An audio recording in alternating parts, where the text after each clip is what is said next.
यहाँ का टेम्परेचर इतना डाउन होता है कि लोग जमना शुरू हो जाते हैं। यानी कि सैटेलाइट में किसी न किसी तरह की टेक्निकल प्रॉब्लम आ गई है और इसकी पूरी जिम्मेदारी यूएस गवर्नमेंट की है। यूएस गवर्नमेंट की कमेटी की एक मीटिंग बैठती है जिसमें वो इस समस्या से बाहर निकलने के लिए डिस्कशन करते हैं। लेकिन ये सैटेलाइट जैक ने बनाई है और वही इसे ठीक कर सकता है। उसके अलावा इस सैटेलाइट के बारे में किसी को भी डिटेल नॉलेज नहीं है। लेकिन यूएस गवर्नमेंट की कमेटी कहती है कि जैक को हम निकाल चुके हैं, हमें चुपचाप बैठ जाना चाहिए क्योंकि हम कुछ भी नहीं कर सकते। यहाँ पर जैक का भाई भी होता है। वो कहता है कि मैं जैक को मना कर ले आऊंगा।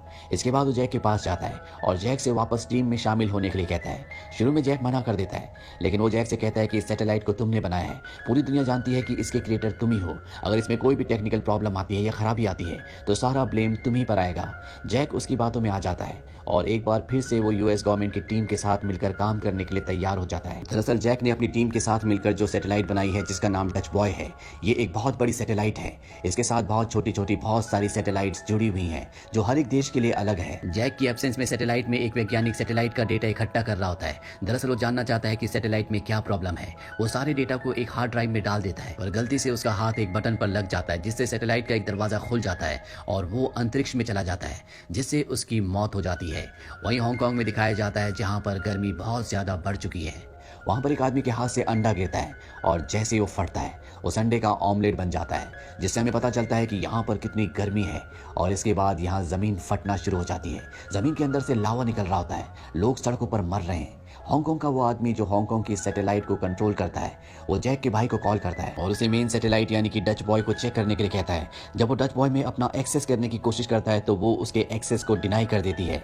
यहाँ पर जितने भी अधिकारी होते हैं वो सबके एक्सेस को डिनाई कर देती है, यानी कि सैटेलाइट को किसी ने हैक कर लिया है। और अगर जल्द से जल्द इन्होंने सैटेलाइट को अपने एक्सेस में नहीं लिया, उसे ठीक नहीं किया, तो पूरी की पूरी दुनिया में इसी तरह के डिजास्टर होंगे। और इसके बाद आएगा जियोस्टॉर्म, जिसके बारे में ज्योग्राफी में सभी ने पढ़ा होगा। ये एक ऐसा तूफान है जिसके बारे में वैज्ञानिकों का मानना है कि कभी न कभी जियोस्टॉर्म इस धरती पर आएगा और पूरी धरती खत्म हो जाएगी। वहीं हांगकांग के उस आदमी को दिखाया जाता है जो जैक के भाई से बात कर रहा था। उसके ऑफिस में कुछ लोग आते हैं, वो उन्हें देखकर छुप जाता है। वो लोग उसका सारा डेटा चुरा कर यहाँ से ले जाते हैं, यानी कि वही हैकर हैं जिन्होंने सैटेलाइट को हैक किया है। वहीं जैक को दिखाया जाता है जो अपने परिवार को छोड़कर एक बार फिर से यूएस की उसी कमेटी के सामने आ जाता है जिस कमेटी ने उसे इसी प्रोजेक्ट से निकाल दिया था। वो जैक से कहते हैं कि सैटेलाइट को बदलते हुए हमारा एक आदमी मारा गया था, तुम्हें पता करना होगा कि उसकी मौत कैसे हुई, साथ ही अफगानिस्तान और हांगकांग में जो कुछ हो रहा है ये सब क्यों हो रहा है। जैक को उसका काम समझ में आ जाता है। इसके बाद जैक हर एक देश की अलग अलग सैटेलाइट को चेक करना शुरू कर देता है। हर एक सैटेलाइट पूरी तरह से ठीक होती है, पर यहाँ पर जैक को पता चलता है कि जो मेन सैटेलाइट है उसे जानबूझकर इस तरह से कंट्रोल किया गया है कि अफगानिस्तान में ठंड बढ़ जाए और हांगकांग में गर्मी। लेकिन जैक को अभी कुछ समझ में नहीं आ रहा होता कि ये सब कैसे हो रहा है। वहीं हांगकांग का वो आदमी जिसके ऑफिस से कुछ लोगों ने डेटा चुराया था, वो जैक के भाई को कॉल करता है और कहता है कि मैं तुम्हें न्यूयॉर्क में मिलूंगा, मैं तुम्हें कुछ जरूरी इन्फॉर्मेशन देना चाहता हूँ। जैक का भाई अपने एक साथी के साथ न्यूयॉर्क पहुंच जाता है। वो आदमी जैक के भाई से मिलने के लिए उसकी तरफ बढ़ रहा होता है, तभी कोई जानबूझकर उसे गाड़ी के आगे धक्का दे देता है जिससे वो बुरी तरह जख्मी हो जाता है। जैक का भाई उस तक पहुंच जाता है। वो जैक के भाई को कुछ शब्द बोलता है जो कि वो शब्द होते हैं जिससे पता चल सकता है कि वो हैकर्स कौन है। इसके बाद उस आदमी की मृत्यु हो जाती है। वहीं दूसरी तरफ जैक को दिखाया जाता है जो अपनी टीम के साथ सैटेलाइट को ठीक करने की कोशिश कर रहा होता है, लेकिन उसे कुछ भी समझ नहीं आता। जैक को पता चलता है कि पिछली बार जब अफगानिस्तान के सैटेलाइट को रिपेयर करने की कोशिश की जा रही थी तो यहाँ पर एक वैज्ञानिक ने सैटेलाइट का डेटा हार्ड ड्राइव में कॉपी किया था, पर एक्सीडेंटली वो स्पेस में चला गया था। जैक उसे रिकवर कर लेता है और अब उसके पास हार्ड डिस्क है। हार्ड डिस्क को स्कैन करने के बाद उसे पता चलता है कि जो उनका सबसे बड़ा सैटेलाइट है जिसका नाम डच बॉय है, उसके अंदर वायरस डाला गया है। साथ ही यहाँ पर सभी की लॉगिन आईडी को भी ब्लॉक कर दिया गया है। इसके अंदर इस तरह का वायरस डाला होता है कि जानबूझकर सैटेलाइट्स को एक कमांड दी जाए कि वो अलग अलग जगह के टेम्परेचर को या तो बहुत ज्यादा बढ़ा दे या पूरी तरह से कम कर दे। इसीलिए हांगकांग और अफगानिस्तान में ऐसा हुआ था। जैक को यहाँ पर यूएस प्रेसिडेंट पर शक होता है। वो अपने भाई से मिलता और उसे बताता है कि मुझे पता है कि इसके पीछे यूएस के प्रेसिडेंट हैं, क्योंकि वो चाहते हैं कि उनका देश सबसे ज्यादा शक्तिशाली हो जाए। इसीलिए वो सैटेलाइट को एक हथियार की तरह इस्तेमाल करके दूसरे देशों को तबाह कर रहा है। धीरे धीरे वो सभी देशों को तबाह कर देगा और इस दुनिया में सिर्फ वही लोग बचेंगे जो उसके आगे झुकेंगे, यानी कि वो अपने आप को, अपने देश को और सिर्फ उन लोगों को छोड़ेगा जो उसकी अधीनता को स्वीकार करेंगे। हालांकि जैक का भाई उसकी बात से कन्विंस नहीं होता, लेकिन वो कहता है कि मैं इस बारे में पता करूंगा। इसके बाद जैक का भाई एक हैकर से मिलता है और जो इन्फॉर्मेशन हैकर उसे देता है, इससे जैक का भाई पूरी तरह से हैरान हो जाता है। दरअसल जैक पूरी तरह से ठीक था। वो इस सैटेलाइट को एक हथियार की तरह इस्तेमाल कर रहा है ताकि धीरे धीरे दूसरे देशों को तबाह करके कमजोर किया जा सके। जैक के भाई को समझ में आ जाता है कि इसके पीछे पॉलिटिकल हाथ है। वहीं जैक को सैटेलाइट का एक नोटिफिकेशन आता है, जिससे जैक को पता चलता है कि जो उनकी मास्टर सैटेलाइट है डच बॉय, अब वो किसी भी सैटेलाइट को कंट्रोल नहीं करती और धीरे धीरे पूरी धरती का वातावरण पूरी तरह से बदल जाएगा, जिससे पूरी दुनिया तबाह हो सकती है। जैक यहाँ पर प्लान बनाता है क्यों ना डच बॉय को दोबारा से रीसेट कर दिया जाए, पर इसके लिए उन्हें प्रेसिडेंट की एक्सेस की जरूरत होगी, यानी कि उनके बायोमेट्रिक्स के बिना इसे रीसेट नहीं किया जा सकता। और इस वक्त प्रेसिडेंट के बायोमेट्रिक्स इन्हें नहीं मिल सकते क्योंकि वो इंटरनेशनल मीटिंग्स के लिए बाहर गए होते हैं। जैक अपने भाई को ये बात बताता है।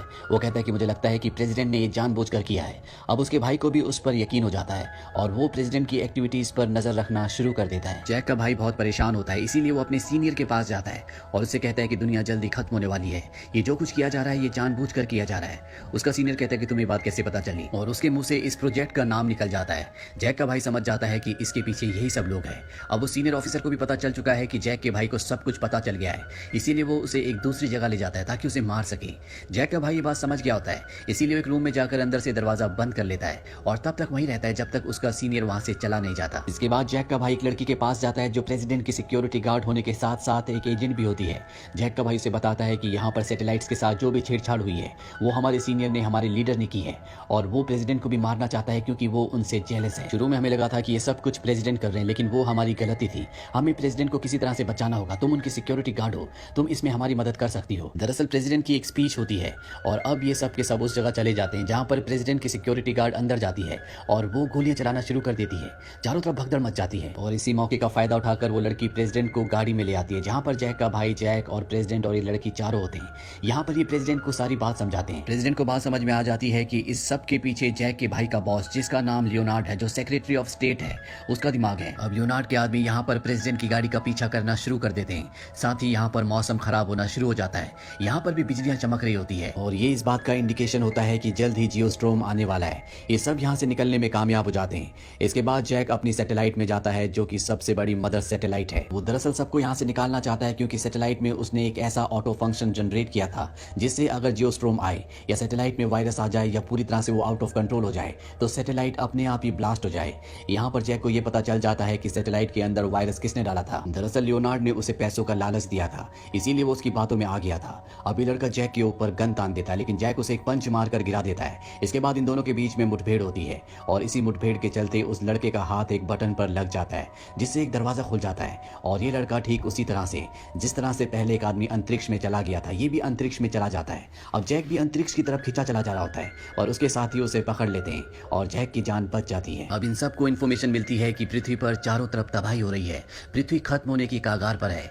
जैक के साथी बोलते हैं कि हम सबको पृथ्वी पर जाकर अपने लोगों को बचाना होगा, यहाँ से हम कुछ भी कंट्रोल नहीं कर सकते। जैक कहता है तुम सब जाओ, मैं यहीं पर रहकर इस सैटेलाइट को ठीक करने की कोशिश करूंगा। उसके सभी साथी यहाँ से चले जाते हैं। वहीं पृथ्वी पर दिखाया जाता है कि लियोनार्ड, जिसने इस पूरी सैटेलाइट के अंदर वायरस डलवाया था, उसे वो एजेंट पकड़ लेती है जो प्रेसिडेंट की सिक्योरिटी भी है। प्रेसिडेंट लियोनार्ड से पूछता है कि तुमने ऐसा क्यों किया। दरअसल लियोनार्ड उसका खास आदमी था। लियोनार्ड कहता है क्योंकि मैं प्रेसिडेंट बनना चाहता था, तुम प्रेसिडेंट की कुर्सी को डिजर्व नहीं करते। प्रेसिडेंट कहता है कि इसे मेरे सामने से दूर ले जाओ। लियोनार्ड को अब अरेस्ट कर लिया गया है। इसके बाद प्रेसिडेंट को उस जगह ले जाया जाता है जहां पर डच बॉय सैटेलाइट का पूरा रीसेट रिस्टार्ट करने का फंक्शन है। प्रेसिडेंट अपनी बायोमेट्रिक एक्सेस से एक बार फिर से सैटेलाइट को रीसेट कर देते हैं और इस जगह से चले जाते हैं। और जैक ने जब इस सैटेलाइट को बनाया था तो उसने इसके अंदर एक खास फंक्शन को डाला था जिसके मुताबिक अगर कभी भी इस सैटेलाइट को किसी भी खतरे का आभास हुआ तो ये अपने आप ही ब्लास्ट हो जाएगी। और अब ये उस मोड में जा चुकी होती है और अगले 8 मिनट्स के अंदर ये ब्लास्ट होने वाली है। वहीं सैटेलाइट इन्हें अलर्ट भी देती है कि 4 मिनट में धरती पर जियोस्ट्रोम शुरू हो जाएगा, यानी कि इन्हें जल्द से जल्द इस जगह से निकलना होगा। कुछ ही मिनट्स के बाद दिखाया जाता है कि धरती पर जियोस्ट्रोम शुरू हो जाता है और अब जैक और उसकी साथी जो अभी भी सैटेलाइट के अंदर है, जिसका नाम डच बॉय है, वो यहाँ से किसी भी तरह से निकलना चाहते हैं। वो एक कैप्सूल में बैठकर उस सैटेलाइट से निकल जाते हैं और उनके निकलने के बाद सैटेलाइट ब्लास्ट हो जाती है। जैक और उसकी साथी सुरक्षित तरीके से धरती पर लैंड कर जाते हैं। इन दोनों की जान बच जाती है।